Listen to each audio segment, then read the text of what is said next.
श्री शिवाय नमस्तुभ्यम। हर हर महादेव। गुरुजी पंडित प्रदीप मिश्रा जी द्वारा सूरत में शिव महापुराण कथा वाची जा रही है, जिस कथा में गुरुजी ने बिल्कुल नए विशेष उपाय की जानकारी दी है, जिसे अगर घर का कोई एक सदस्य भी कर देता है तो उसका लाभ उस घर के सभी सदस्यों को देखने को मिलता है।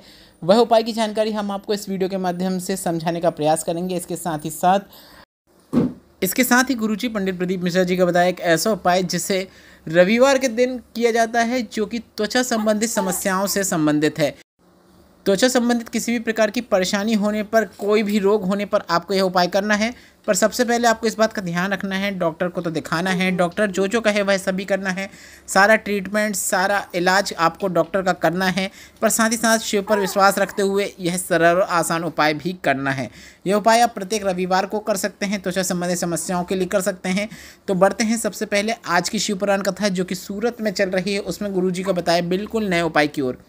गुरुजी ने कहा, अगर आप हर तरफ से हार गए हैं, जीवन में आपको सफलता देखने को नहीं मिल रही है, कोई आपका हाथ नहीं थाम रहा है, बुरा वक्त चल रहा है, जीवन परेशानियों से घिरा हुआ है, तो आपको एक सरल और आसान उपाय करना है। आपको 3 बेलपत्र की आवश्यकता होगी इस उपाय को करने के लिए। साथ ही साथ लाल चंदन और पीला चंदन और 11 चावल के दानों की आपको आवश्यकता होगी।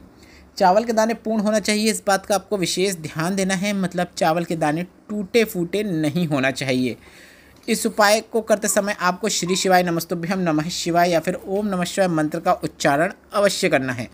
यह उपाय काफ़ी सरल और आसान है। गुरुजी ने कभी भी किसी भी दिन यह उपाय करने को कहा है, और यह उपाय आप 19 जनवरी रविवार के दिन भी करके अधिक से अधिक लाभ प्राप्त कर सकते हैं। यह उपाय आप सुबह से लेकर शाम के पहले तक कर लेंगे तो काफ़ी अच्छी बात है। इस उपाय को करने के लिए आपको 3 बेलपत्र लेना है, और पहली बेलपत्र जो रहेगी उसके बीच में आपको पीला चंदन लगा देना है। पहली बेलपत्र के बीच में आपको पीला चंदन लगाने के बाद जो दूसरी बेलपत्र रहेगी उसकी बीच वाली पत्ती में आपको लाल चंदन लगा देना है। इसके बाद जो तीसरी और अंतिम बेलपत्र रहेगी, उस तीसरी और अंतिम बेलपत्र में आपको बीच वाली पत्ती में चावल के 11 दाने रख देना है। चावल के 11 दानों को रखने से पहले इस बात का ध्यान विशेष रखना है कि चावल के दानों को आपको गीला अवश्य करना है। गीले चावल के दाने ही आपको इस उपाय के अंतर्गत रखना है। एक कटोरी में पानी ले लें, उसमें पानी भर लें, उसके बाद उसमें चावल के 11 दाने डाल दें, इसके बाद निकालें और उसे आप बेलपत्र की बीच वाली पत्ती में रख दें। अब इसके बाद जो तीनों बेलपत्र आपने तैयार कर ली है, इन्हें विशेष क्रम में आपको अपने सीधे हाथ में हथेली में रखना है। सबसे पहले आपको पीले चंदन वाली जो आपने बेलपत्र बनाई है, जिसकी बीच वाली पत्ते में आपने पीला चंदन लगाया है, उस बेलपत्र को आपको अपने सीधे हाथ में रखना है। अब इसी पीले चंदन की बेलपत्र के ऊपर आपको लाल चंदन वाली जो बेलपत्र है उसे रखना है।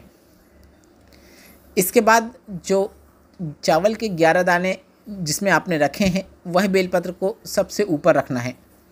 इसके बाद आपको अपना उल्टा हाथ रहना है और अपने सीधे हाथ के ऊपर रखना है, और श्री शिवाय नमस्तुभ्यम बोलते हुए, नमः शिवाय बोलते हुए, ओम नमः शिवाय बोलते हुए अपने दिल की जो भी बात है, जो भी दुख दर्द तकलीफ़ चल रही है जीवन में जो भी आपका हाल चल रहा है, जो आप महादेव से कहना चाहते हैं, वह महादेव से बोलते हुए उन बेलपत्र को आपको शिवलिंग के ऊपर अर्पित कर देना है। इस बात का ध्यान देना है कि आपको बोलने से पहले श्री शिवाय नमस्तुभ्यम, नमः शिवाय या फिर ओम नमः शिवाय मंत्र का उच्चारण अवश्य करना है। और अपनी बात बोलने के बाद, अपना दुख तकलीफ कष्ट बोलने के बाद, अपनी मनोकामना बोलने के बाद आपको एक बार और श्री शिवाय नमस्तुभ्यम या फिर नमः शिवाय या फिर ओम नमः शिवाय अवश्य बोलना है। इसके बाद जब आप बेलपत्र को अर्पित कर देंगे, इसके बाद एक कलश का जो जल है उसे आपको सिर्फ और सिर्फ शिवलिंग में जो माता अशोक सुंदरी का स्थान होता है वहाँ पे अर्पित करना है। एक कलश का जल आपको एक बार में ही अर्पित नहीं करना है, इस बात का आपको ध्यान देना है। गुरुजी ने माता अशोक सुंदरी के स्थान पर एक कलश का जल 3 बार करके अर्पित करने को कहा है। मतलब एक बार अर्पित कीजिए, थोड़ा सा रुकिए 1 या 2 सेकेंड, उसके बाद दूसरी बार अर्पित कीजिए, फिर रुकिए 1 से 2 सेकेंड, फिर तीसरी बार जब अर्पित करेंगे तो पूरा जल आपको शिवलिंग में माता अशोक सुंदरी के स्थान पर अर्पित कर देना है। इस प्रकार से एक कलश का जल 3 बार आपको माता अशोक सुंदरी के स्थान पर अर्पित करना है। इसके बाद आपको जो आपने बेलपत्र अर्पित की है, उसमें से जिस बेलपत्र में आपने कुछ भी नहीं लगाया है, ना ही आपने पीला चंदन लगाया है, ना ही लाल चंदन लगाया है, चावल के दाने वाली जो बेलपत्र है, उस बेलपत्र को आपको प्राप्त कर लेना है। एक चावल का दाना प्राप्त कर लेना है, और प्राप्त करने के बाद उसे आपको अपने घर पर ले आना है और घर पर उसे संभाल कर अपने पास रख लेना है। गुरुजी ने कहा है वह चावल का दाना और बेलपत्र अपने पास रखे रहने दीजिए। प्रयत्न कीजिए, जीवन में आपको सफलता देखने को मिलेगी। ऐसा हो ही नहीं सकता कि आपको जीवन में उन्नति देखने को ना मिले। घर से, परिवार से जो दुख, तकलीफ़ और विपत्ति चल रही है वह दूर होगी और परिवार में सुख समृद्धि देखने को मिलेगी। तो यह विशेष उपाय आप कभी भी किसी भी दिन कर सकते हैं। 19 जनवरी रविवार के दिन भी कर सकते हैं। काफ़ी सरल भाषा में उपाय समझाने का प्रयास किया है। अगर अभी भी उपाय से संबंधित कोई प्रश्न है तो वे आप कमेंट बॉक्स के जरिए पूछ सकते हैं। कई लोगों का प्रश्न यह रहता है कि हम उस बेलपत्र और चावल के दाने को कहाँ रखें।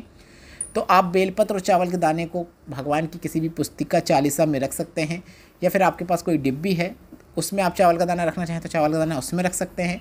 और बेलपत्र को आप आरती संग्रह या चालीसा या रामायण या जो भी आपके पास है पुस्तिका उसमें आप रख सकते हैं। वह आपके घर में सुख समृद्धि करने वाली ही बेलपत्र कहलाएगी।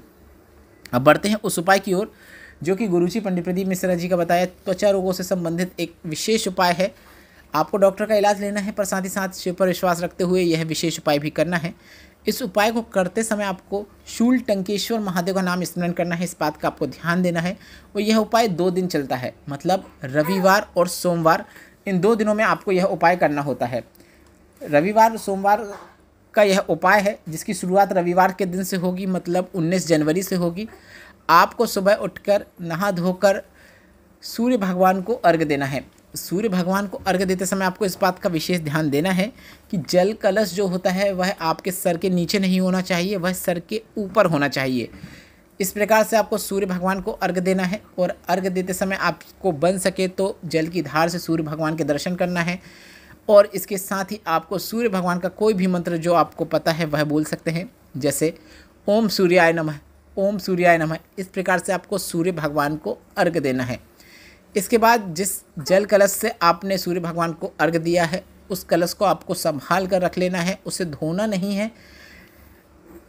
इसके बाद जो अगला दिन होगा वह 20 जनवरी रहेगा, सोमवार का दिन रहेगा। और सोमवार के दिन आपको उस कलश में फिर से जल भर लेना है, भोलेनाथ के मंदिर में जाना है और शूल टंकेश्वर महादेव का नाम स्मरण करते हुए वह पूरा जल आपको शिवलिंग पे अर्पित कर देना है। फिर से सुन लीजिए, शूल टंकेश्वर महादेव का नाम स्मरण करते हुए पूरा जल आपको शिवलिंग के ऊपर अर्पित कर देना है। पूरा जल अर्पित करने के बाद जलाधारी से जल जहाँ से नीचे गिरता है उस स्थान से थोड़ा सा जल आपको प्राप्त कर लेना है। और प्राप्त किए हुए जल को आपको अपनी समस्या में, परेशानी में, जहाँ पे भी आपको त्वचा संबंधित समस्या है वहाँ पर लगा लेना है। दवाइयाँ भी कार्य करेंगी यह विशेष उपाय करने से। गुरुजी का बताया विशेष उपाय आप किसी भी रविवार या सोमवार को करके अधिक से अधिक लाभ प्राप्त कर सकते हैं। इस वीडियो में बताया गया उपायों से संबंधित अगर अभी भी आपके मन में कोई प्रश्न है तो वे प्रश्न आप कमेंट बॉक्स के जरिए पूछ सकते हैं। मेरे द्वारा दी गई जानकारी अगर आपको थोड़ी सी भी उपयोगी लगी हो तो इस वीडियो को लाइक करके कमेंट बॉक्स में श्री शिवाय नमस्तुभ्यम या फिर हर हर महादेव अवश्य टाइप कीजिएगा। श्री शिवाय नमस्तुभ्यम, हर हर महादेव।